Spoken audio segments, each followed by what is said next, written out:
নমস্কার, আমি বন্দনা। আমার কিচেনে আপনাদের সবাইকে স্বাগত জানাই। আবারও এসে হাজির হয়েছি ডিমের একটি রেসিপি নিয়ে।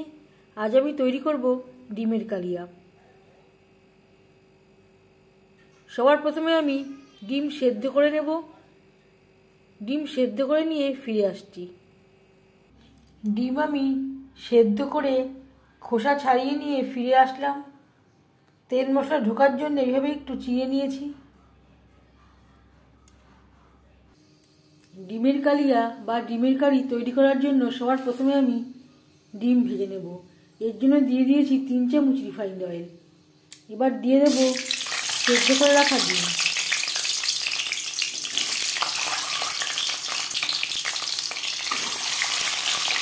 আমি এখানে 10টা ডিম সেদ্ধ করে নিয়েছিলাম।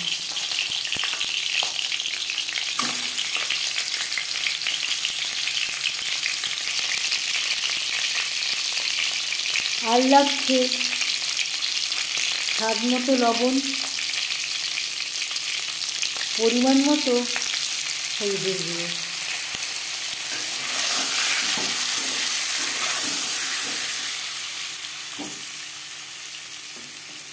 লবণ হলুদ ডিমের সাথে বেশ ভালো করে মিক্স করে দেব। ডিম ভাজতে ভাজতে ডিমের কারি বা এগ কারির জন্য একটা মশলা আমি তৈরি করে নেব। ডিমের কারির জন্য লাগছে একটা রসুন। আমি এখানে ছোট সাইজের একটা রসুন নিয়েছি। আর আদা, যেটা আমি কুচি করে কেটে নিয়েছি। 7-8টা কাঁচা লঙ্কা, 2টো টমেটো, 4টে পেঁয়াজ। এর একটা পেস্ট আমি তৈরি করে নেব। পেঁয়াজ আমি অর্ধেকটার মতো ভেজে ব্যবহার করব, অর্ধেকটা মশলার সাথে বেটে ব্যবহার করব। ডিম ভাজা হয়ে গেছে, একটা পাত্রে উঠিয়ে নেব।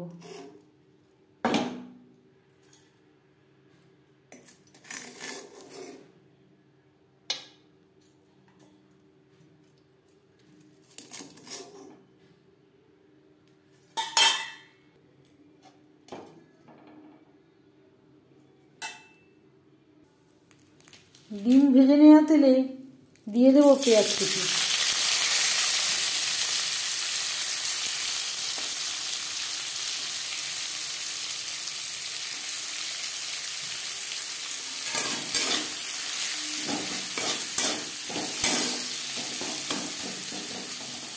পেঁয়াজ হালকা করে ভেজে নেব।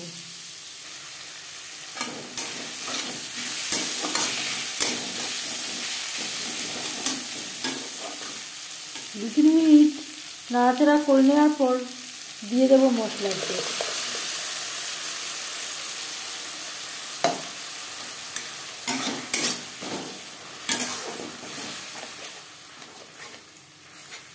পেঁয়াজের সাথে মশলা বেশ ভালো করে মিক্স করে দেবো।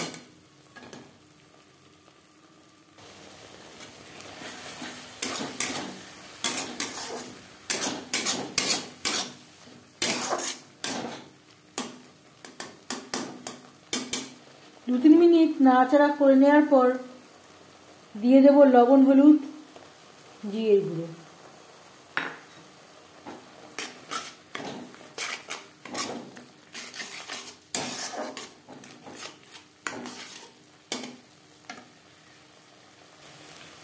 মশলা কষাবার সুবিধার জন্য দিয়ে দেব মশলা ধোয়া জল।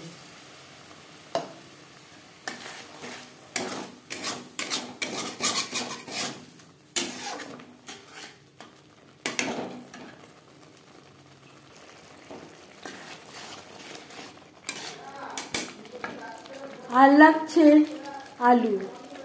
আমি এখানে 2টো আলু সেদ্ধ করে নিয়েছি।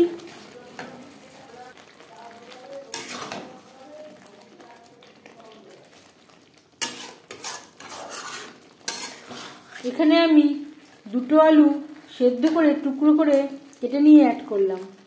আলু পুরোপুরি অপশনাল, আলু ছাড়াও এই রেসিপিটি তৈরি করতে পারেন। আলু আমার সেদ্ধ করা, তাই আমি আলু আগে আর ভাজলাম না।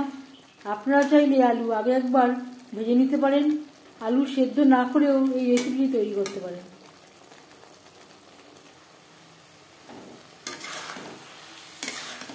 মশলা বেশ ভালো করে কষিয়ে নেওয়া হয়ে গেছে। এই পর্যায়ে দিয়ে দেব জল। জল কতটা অ্যাড করবেন সেটা সম্পূর্ণ নির্ভর করছে আপনার উপর।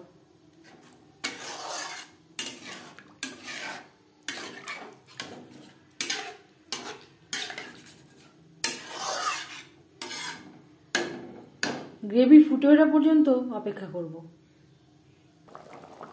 গ্রেভি বেশ ভালো করে ফুটতে শুরু করে দিয়েছে। এই পর্যায়ে দিয়ে দেব ধনেপাতা কুচি। শীতকালে ধনেপাতায় খুব সুন্দর একটা স্মেল থাকে।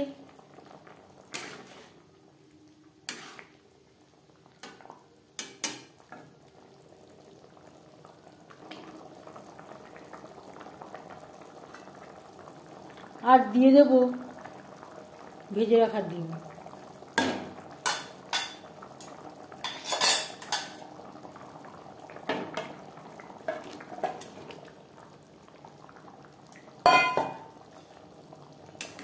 গ্রেভির সাথে ডিম বেশ ভালো করে মিক্সড করে দেব।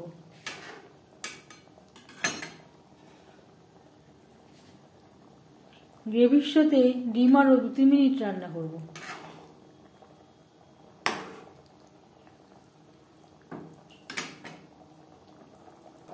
গ্রেভির সাথে ডিম 2-3 মিনিট বেশ ভালো করে ফুটিয়ে নেওয়ার পর এবার যাচ্ছি ফাইনাল স্টেপে। আবারও দিয়ে দেব খুবই সামান্য পরিমাণে ধনেপাতা কুচি। আমি আর গরম মশলা ব্যবহার করলাম না, ধনেপাতায় খুব সুন্দর একটা ফ্লেভার রয়েছে। আপনারা চাইলে এই পর্যায়ে গরম মশলা ব্যবহার করতে পারেন।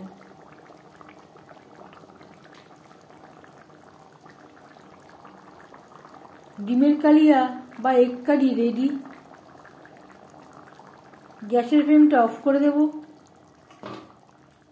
5 মিনিট ঢেকে স্ট্যান্ডিং টাইমে রাখবো। এগ কারি বা ডিমের কালিয়া রেডি। আমি একটা বলে সার্ভ করে দিয়েছি। এই রেসিপিটি কেমন লাগলো অবশ্যই জানাবেন কমেন্টের মাধ্যমে। যদি এই রেসিপিটি ভালো লেগে থাকে লাইক করবেন, শেয়ার করবেন, সাবস্ক্রাইব করবেন আমার চ্যানেলটিকে। বেল আইকনটা ক্লিক করে দেবেন। যখন আমি নতুন ভিডিও আপলোড দেব তার নোটিফিকেশান সবার আগে আপনার কাছে পৌঁছে যাবে। আপনারা সবাই ভালো থাকবেন, সুস্থ থাকবেন। আবারও হাজির হয়ে যাব নতুন কোনো রেসিপি নিয়ে। আজ তাহলে এ পর্যন্ত থাক। এই ভিডিওটি দেখার জন্য ধন্যবাদ।